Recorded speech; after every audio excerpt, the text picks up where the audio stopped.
Hello, hello, hello. This is Gresh from the I Am CEO podcast, and I have a very special guest on the show today. I have Amanda Ferguel. Amanda, excited to have you on the show. Very excited to be here. Yes, absolutely. Amanda's doing so many awesome things. And of course, before we jump into that, I got to read about some of those awesome things so you can hear a little bit more about Amanda. And Amanda is a sole parent, serial business owner, entrepreneur, best Amazon bestselling author, co-award winning author of the Pursuit of Badassery series, podcaster, educator, expert in creative problem solving, time management, and productivity. Her no fluff attitude towards business and life has led her to start, buy, sell, and mentor businesses across the globe.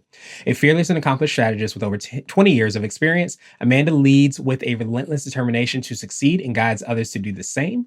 And I absolutely love Amanda's story. She has that entrepreneurial tendency for a very long time, has a super phenomenal, awesome, all the words I could say story with everything that has led her to get started. And what I think I love most is the range of different types of businesses she's worked on. I read TV production, Pilates, journalism, commercial fishing, even.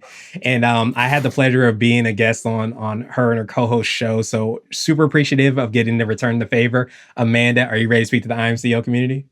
I am super excited too. Let's do this. Let's get it started then. So to kind of kick everything off, I know I alluded to it a little bit. Let's rewind that clock a little bit, hear a little bit more on how you got started, what I call your CEO story. Oh yeah. Whenever somebody asks me how I got started, I always feel like the real reason I got started was that I was a petulant 20-year-old and I didn't like people telling me what to do. So basically, I had this experience where my boss denied me what I thought was my right as a 20-year-old. And I got really mad and I saw that there was a problem and I was like, you know what, I can fix this better. And so I opened a company and I just sort of dove in with no other options. And luckily I eventually swam to the top. There was definitely a lot of failure, a lot of trial and error there, but it all worked out in the end. So it came from being petulant and stubborn, as most things do. Yeah, absolutely. But I think the beautiful thing is you actually did something about that. So many times people can be petulant and just stay petulant and don't actually go and create solutions. It sounds like you had that fire to be able to make sure not just to be petulant, but to say, hey, this is why I'm being petulant. Exactly. No, I mean, yes, I was being a little bit ridiculous. I recognize that now as an older, wiser adult. And it didn't change the fact that I needed to make change in my life and I was ready to step into that entrepreneurial journey and go all in. And I was so young that it didn't feel as scary because you make a lot of scary choices when you're in your 20s. In fact, you make a lot of terrible, dangerous choices when you're in your 20s. That was me. And it just really worked out that because I didn't have any major commitments, I didn't have a kid, I didn't have a spouse. It was like, you know what, let's go all in because in the end, I'm the only one who can do it. And it's time for me to step up. Yeah, that makes so much sense. And it's so funny that you said that because the word that was popping in my head is that naivete. I started a lot of things when I was around 25 or so. And had I known about what I was truly jumping into, I don't know yet I would have done it and maybe not even approached it in the same way. But I think when you have that naivete, that ends up being sometimes part of like what can help you to create a reality where you sometimes, where other people say that that's not possible, that can't happen. You start to create new things and phenomenal things can happen from there. Well, awesome. Absolutely. When you're starting out as an entrepreneur, there's a lot of people who talk about that risk, like the risk that you have to take and like this jump and hope that you grow wings or land on something soft. And really when you're starting out as an entrepreneur, you kind of have that. You have to have this feeling like, you know what, I'm going to go for it. And if it doesn't work out, I'm going to figure it out because so much of entrepreneurship is trial and error. It's jumping into big things that you aren't 100% sure are going to pan out. And you really need that. And luckily, starting as young as I was, when you're young, you sometimes don't really notice that it's a big, because you're invincible. Like, oh, I'm only 18, I'm invincible, I do what I want. So you don't have that fear yet of bills and like the real world hasn't quite set in and like robbed you of that ability to risk take. And so I was like, you should start young when you're an entrepreneur because the younger you start, the less fear fear doesn't exist. It's just, it doesn't affect you the same way. Yeah, I think when you start to get a little bit more, I don't know if jaded is the right word, but you start to have things that don't go your way, then it makes you less likely to want to take those risks, those chances, and all those things. But I think so many times I love that you use the word eventually figured it out because I think so many times we look at entrepreneurship as, creating, putting out our billboard, creating our business cards and everything. And we're on, Forbes lists after that the next year over. But in reality, it's a process. And even when you have separate ventures, it's an eventual process. It happens, you learn things. So I feel like I too co-sign to the idea of like starting earlier so that you can learn those skills, make those mistakes. And I think it just builds you for that next venture and the venture after that and the venture after that. Yeah, and I'm not saying not to start late. Like if you're 90 years old and you're like, this is what I want to do now, go ahead and start. Like because the best time to start was 10 years ago. The second best time is today. Like Mhm. there's no such thing as starting too late. I just think that it did help me because I just had a different understanding of risk management back then, 20 something years ago. So I just think it made a big difference for me.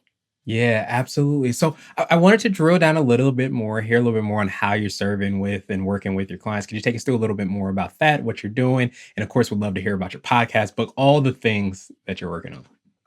So I am a global business consultant and creative strategist, which basically means I help businesses get it done. Like I help them find what's wrong in their business or what's not working, where they're hemorrhaging time, money, whatever, and we fix the problem. So it's all about meeting you where you are because we're all in a different place within our business. Doesn't matter if you're brand new to business or if you are a seasoned entrepreneur, there's places that might not see. Like you just might not see it because you're so in it. It's really hard to see when things are going wrong or where they're going wrong. So I love to come in and I kind of just look at your business, look at what's working and what's not. And then we try to bring it to a place where it's better and not only better, but more efficient. So you're not working as much or as hard all the time because for years, that was what I did. I worked 24/7, 365. And I thought like, you know what? I'm going to work and work and work and work and work. And as long as I'm working hard and still working, it's going to pay off. But that's not always, I mean, working to work isn't what we want as entrepreneurs. We want to work to have the freedom or to have the financial freedom or the time freedom and all sorts of things like that. So it really comes down to more than um, just the idea that we're going to work and then get where we want to go. So when I'm working with businesses, it's about finding what their goal is, whether it's time, whether it's money, usually it's both. And we just try to make it happen for them faster because when you eat away that productivity, it can really shorten that timeline. So maybe they'd make it on their own. Maybe they're just fine doing all the right things, but they're not as efficient with it. So if they stay on that path, it could take them 20 years to get where they want to be. Let's shorten that time. Let's make it way faster so they can actually enjoy what they're doing and enjoy entrepreneurship at its finest sooner. Yeah, that makes so much sense. And I think Einstein has a quote, in order to see farther, you have to stand on the shoulders of giants. And I think one of the best ways to do that is there's a quote that also is like, really hard to read the label on the inside of the bottle. And when you have that perspective, you're too close to it, you're doing things on a daily basis. Sometimes it's harder to see that there is another opportunity. There is a more efficient, better way. We something that maybe we haven't considered. So I love being able to kind of tap into your expertise, knowledge, your journey as well too, so that you can, see on the outside of the bottle, but too, you can do that, as you said, in a more efficient and effective and faster way. Yeah, and as a type A super OCD person that I am, and I tend to have what people would consider a more masculine energy, which is fine. And because of that, in my early entrepreneurial years, I always had this like my way or the highway. It was kind of how I was raised. I mean, if you want something done right, you do it yourself. And as I progressed within my entrepreneurial journey and within my leadership style, I've come to find out there's a million one ways to reach a different solution. So like one Mm, plus one is two. So zero plus two. So there's mm. lots. I keep the math real simple for me. Thank So you there's for me lots too. of, yeah, too. So there's lots of things that, that you don't see when you're in that business world because there's more than one way. And so when you get stuck on like, this is the way I'm doing things, you miss all those other opportunities. And for a long time, that was me. I missed all sorts of opportunities because this is the way I'm doing it. And it's not necessarily that one way is better than the other. It's just maybe one way is more efficient or one way is going to work better now. And you can switch back to the other one another time. I mean, we have to be adaptable and pivot in our businesses. And if we don't do that, it's going to take us 1,000 years longer to get to our goals. Yeah, absolutely. That's such a powerful point. And I love too, like when you talk with clients, you mentioned of like kind of knowing their why, their goal, what their aspiration is, because I think so many times I say we get more attached to the how rather than the why. We're like, we have to do it this way because this is the vision I have. And we have to really drill down and understand like why we had that vision. What is the why?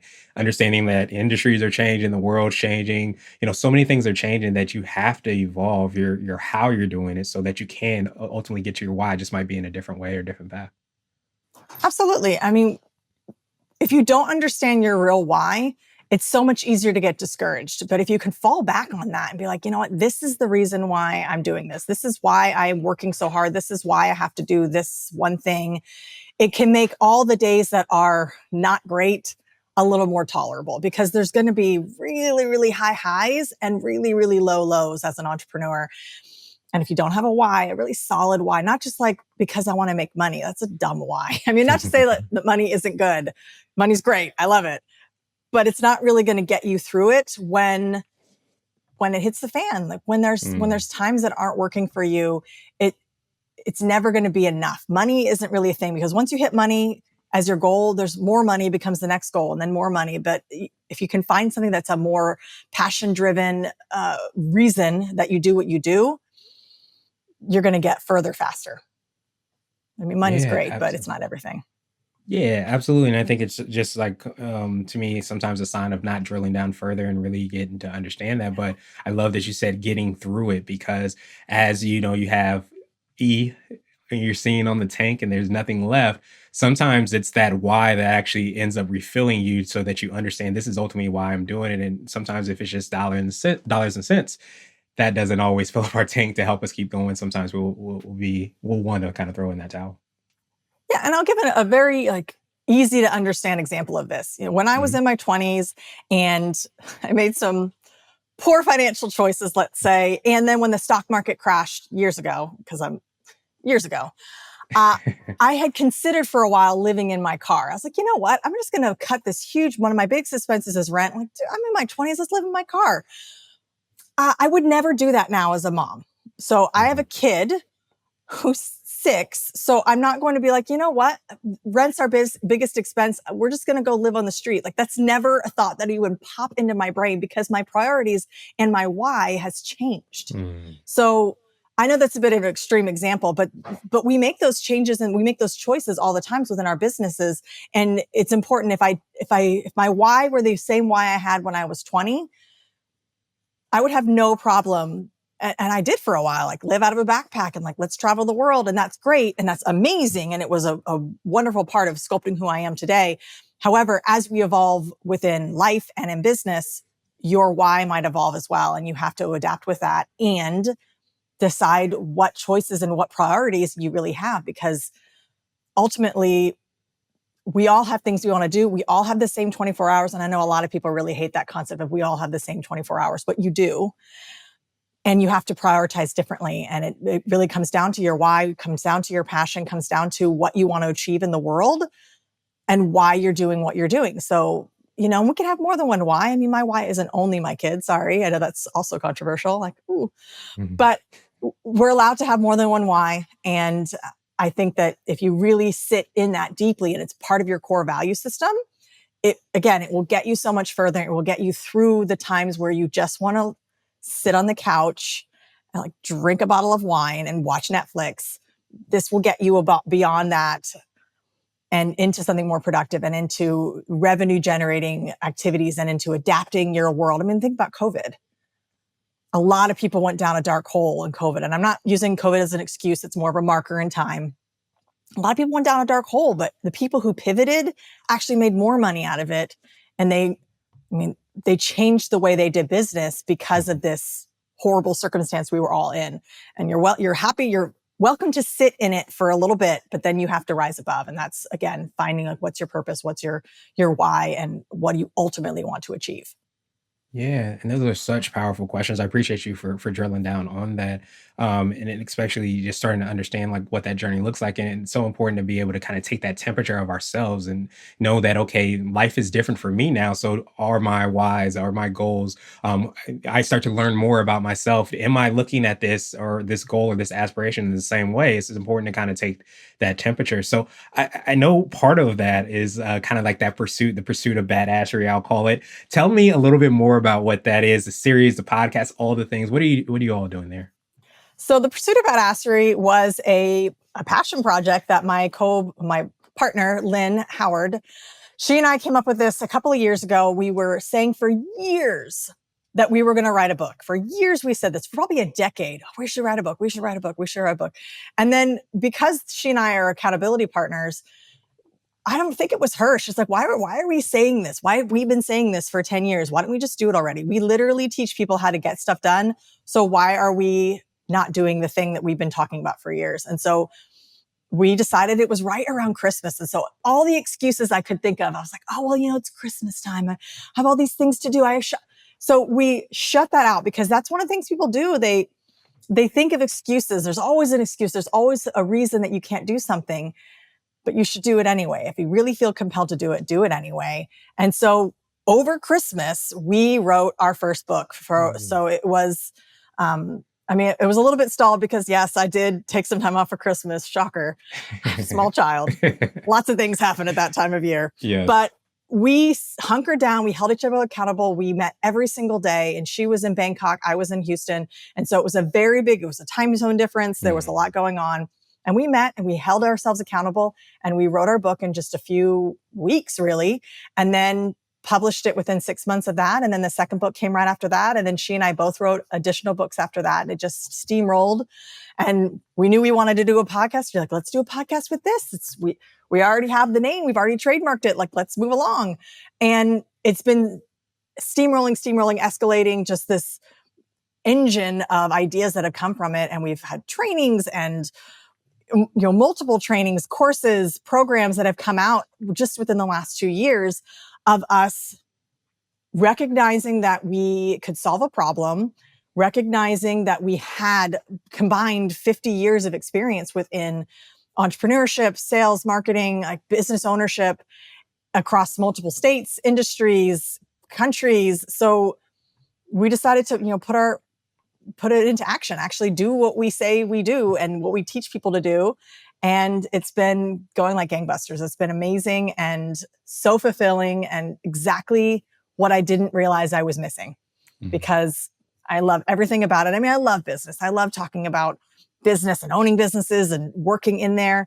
And this has been a way to impact so many more people between the books and the podcast and then just all my global clients. It's been so amazing to connect and to travel and to speak at conferences internationally and just to get in front of more people and to ultimately leave the world a better place. Like that's one of my whys. So this partnership has exponentially changed my life. So love everything about it. So if you haven't read The Pursuit of Badassery, get on the bandwagon because the next book comes out this year.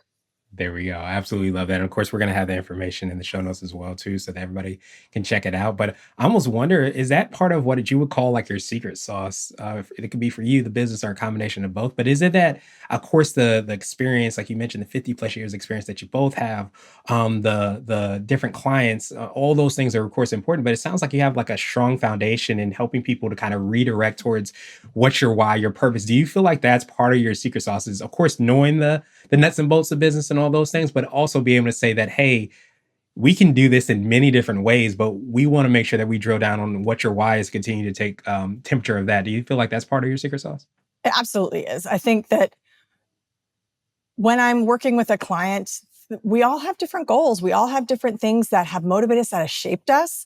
We all have different circumstances that have made who we are today. And I want to touch on the circumstances because we are not our circumstances. We can rise above anything. And I think that it's very easy to fall into that pattern of woe is me, this happened, so I can't do this. And you can have a dream, but if it isn't really set in the foundation of rising above, then you're going to have a harder time reaching it because we all have stuff. That's a very nice way. It's a different S word I would choose. Like, there's all stuff that comes up, and it doesn't have to be everything about you. It's the secret sauce is using that to fuel you and using it to shape a different path. Because, I know that a lot of people, when they're writing a book, for those people who are interested in writing a book or who have thought just like a tendril in their mind that they wanted to write the book, one of the most common reasons people don't is like, oh, well,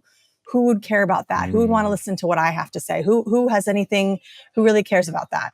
And everybody has infinite experiences that could shape and change the way somebody else perceives their own life. And it's the same in your business. What you're doing in your business is uniquely you. And if you're doing it authentically, not just copy and paste somebody else, if you're doing it authentically, it is 100% you. And what you bring to your business and the passion that you have behind it can have this crazy growth moving forward, this butterfly effect, if you let it. And so part of the secret sauce is really finding like what makes you you in your business, what is motivating you within your business, and how can you use that to build a business that's even better.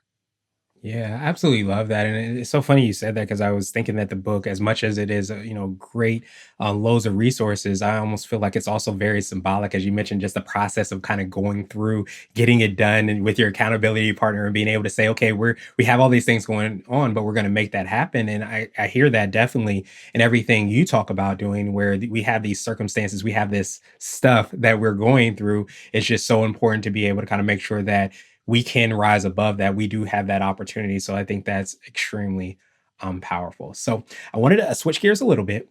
And I wanted to ask you for what I call a CEO hack. And I know you love these. These are apps, books, or habits that you have. But what's something that you lean on that makes you more effective and efficient? There's a lot of things I could say here. So I think ultimately one of the things I lean on the most, and it's probably not a popular opinion, is myself. Going back to the grassroots of what made me get where I am. When I look back on like my journey and some of the huge mistakes I have made and some of the choices I have made that, looking back, have changed my trajectory, like I said, exponentially. So when I am in a place where I don't know what to do, when I'm trying to prioritize something, I actually fall back on my own tenacity to get things done. Because, when a bird, it's a quote that I mess up every day. I think I've literally been quoting this quote for probably 25 years and I always botch it. So I'm just going to wing it here, so to speak. So when a bird lands on a branch, it doesn't rely on the branch to hold it. It relies on its own wings. So that's how I've fallen my whole life, is when I feel like it can't be done, I just remember I've done it before. In one way or another, like there's some point in my life where I couldn't do it, but then I did. Whenever I'm struggling, whenever I feel like this is going to be the thing that breaks me, I had that same feeling 10 years ago about X and I've overcome it. So I always fall back on, like, you can do hard things. We can do hard things. And yeah, that's my CEO hack is trust yourself, because you've been there, you've been in worse situations. And today, the things that you've been through right now is just a collection of some of the things that you're going to experience in the future. You have not experienced your worst day. You have not experienced your best day. So like, buck up, buttercup. This is the real world. So fall back on yourself, fall back on your systems, and trust yourself, because you can do hard things. Yeah, I absolutely love that. I think you nailed the quote. I'm the king of butchering quotes, so I think you nailed that, and it was perfect. So, it kind of reminded me of like, things aren't happening to me; they're happening for me, which I think could be extremely difficult to hear, like when all these things might be happening to you. But I think I love the practicality of you talking about looking backwards at 10 years, 5 years, yesterday, of the challenges that you might have gone through, and saying, "I got through this." And I didn't believe I can get through that at the time, but I showed resilience. I showed the tenacity. I showed all the things. It's like looking back at things that we thought we couldn't get through, or even where we may be at our current states, and saying we never thought we could see that, and saying that's our power. That's our opportunity. That's proof that we can get through this next challenge. 100%. It's 100% proof that we are far more resilient than we give ourselves credit for. And we need to lean into that resilience, because some days that's all you got. Yeah. Absolutely, and I feel like it's one of the most, the things that is a misconception is that the people that do succeed are people that have that straight path. They don't go through bumps, bruises, ups and downs, or any of that. I say success is a lot more like a plate of spaghetti where he goes winding around and around and Yeah. around, and we don't see that. But the difference is people are resilient. They don't give up. They know their why. They tap into that and keep going. And no one really sees the bad parts. Like all we see is this like, oh, they're so instantly successful. Like, are they? Or did they bust it for 20 years and they're still busting it every morning? They're waking up and doing the work. We don't always get to see the parts where we fail. So like be kind to yourself, folks. There's lots of failure, lots and lots and lots of failure, but it's worth it. It's worth it. Yeah, absolutely. And you start to realize that maybe there's more failure than there is success, which is one of the most kind of uncanny parts of like Humbling. what's around success. Yes, and humbling, definitely. So what would you consider to be a little bit more of what I call a CEO nugget? That could be a word of wisdom or piece of advice. I like to say it might be something you would tell your younger business self if you were to hop into a time machine, or you might tell your client or reader or something that you talked about in your book. I think we just said it is fail more. Be Mm. okay with not being cool, with not being good, with just sucking.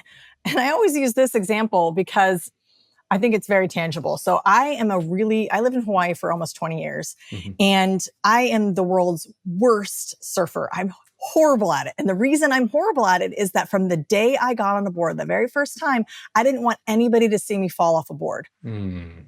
Like, who learns to surf and never falls off the board? Even when you just surfed a wave, you have to get off the board somehow, like if you're going to crash into the reef.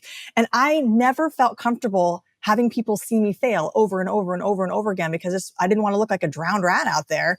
I wanted to go straight from I bought a new board to like ripping waves. Yeah. And you just can't do that. And so if I could go back, imagine what kind of incredible surfer I could be now if I had just let myself fall and fail and realize that, we all start somewhere and you're going to suck a little bit and that's really okay. And you're going to ask for help and you're going to get help earlier rather than being like, no, I can do this myself. I'm smart. I'm athletic enough. I'll learn it on my own. Like, yeah, you could, but 20 years later, I still suck because I never felt comfortable failing in front of people. And I never sought the help that one of my clients owns a surf school. Very good friend of mine owns a surf school. I could have gotten lessons for free, but I didn't want to fail in front of her. Mm. So I think number one nugget, be okay with failing, be okay with looking bad, because when you get to the place where you are, quote unquote successful, people are still going to look at you and hate you. People are still going to be like, ooh, cringe. I cringe just saying that. So people are gonna judge you, and the more successful you get, the more haters you're gonna get. So why are you worried about the haters when you're unsuccessful? When ultimately you're trying to get successful and gain more haters. So like, be okay with failing and be okay with not being liked because it's gonna make you a better business owner.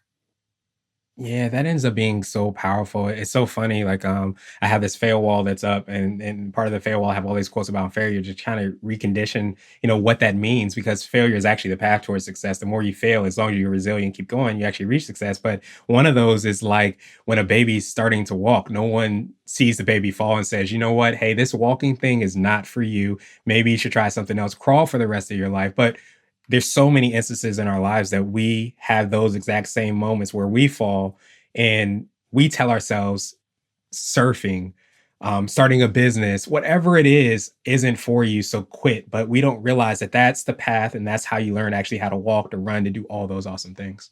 Exactly. I love using the analogy of a baby walking because like no one's looking at a baby and be like, oh, you suck at walking, like push you down. Like nobody's saying Right. that. And nobody's saying that about your failures as an adult either. Mm. And if they are saying that, you're in the wrong room with the wrong people. There you go. Your altitude, your environment will determine your altitude. So it's so important to make sure you are, around those people that can pour into you and to help you grow and fly. So wanted to ask you now my absolute favorite question, which is the definition, what it means to be a CEO. And our goal is to have different quote unquote CEOs on this show. So Amanda, what does being a CEO mean to you?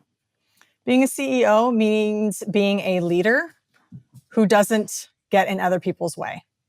So a leader isn't just somebody who tells you what to do. It is somebody who inspires a vision and guides people towards that same vision. Yeah, for a long time, I thought a leader was just telling people what to do. That was my leadership style for a while. Not gonna lie, a while. And a leader is guiding people towards the shared vision. It is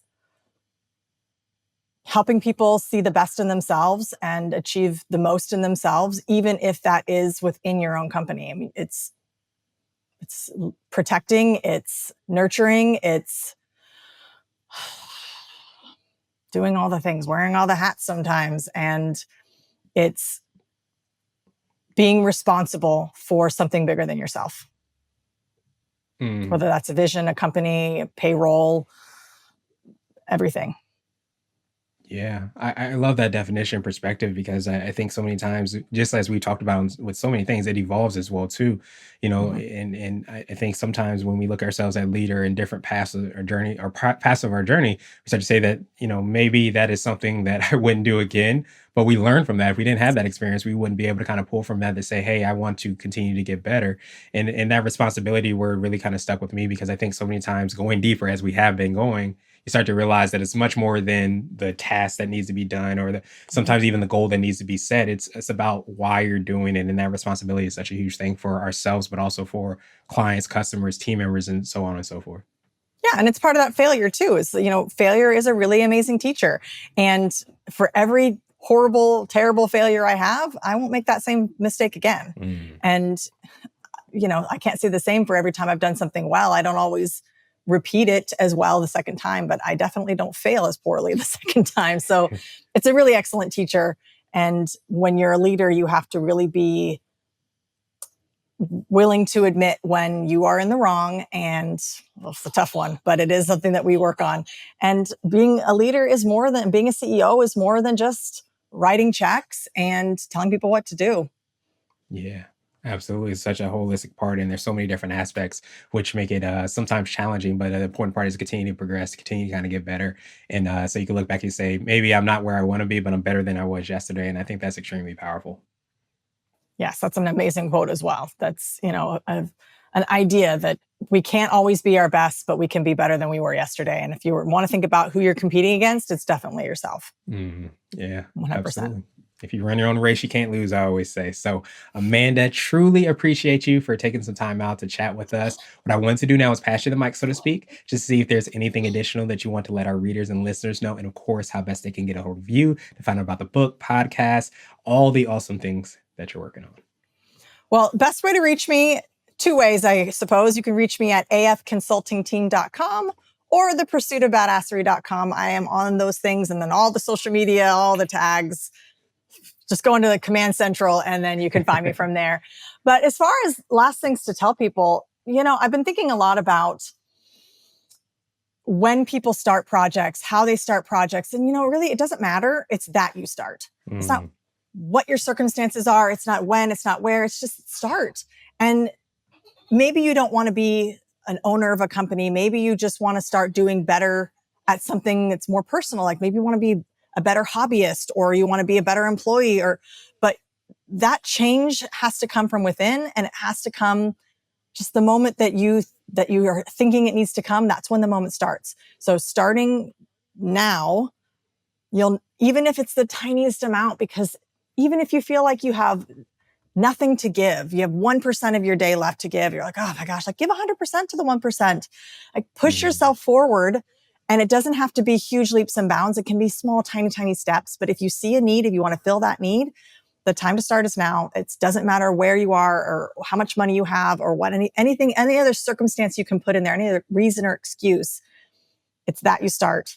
And don't doubt yourself, because if you have that inkling of a feeling in your body and your mind, that in your soul, that you need to make that change, the change starts from within. You can be the change. You got to start somewhere, and today's a good day.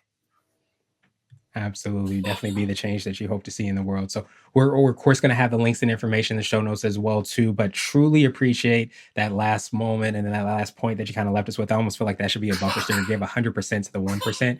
And I think, just adjusting how we're looking at what success is such a huge thing. Realizing that the beginning of it is going to be messy, and it's supposed to be messy because you're doing something new and it's different and all of the things. But if we don't get started, we can never get to where we want to be. So thank you so much for doing that, sharing that with us today, and I hope you have fun on the rest of the day.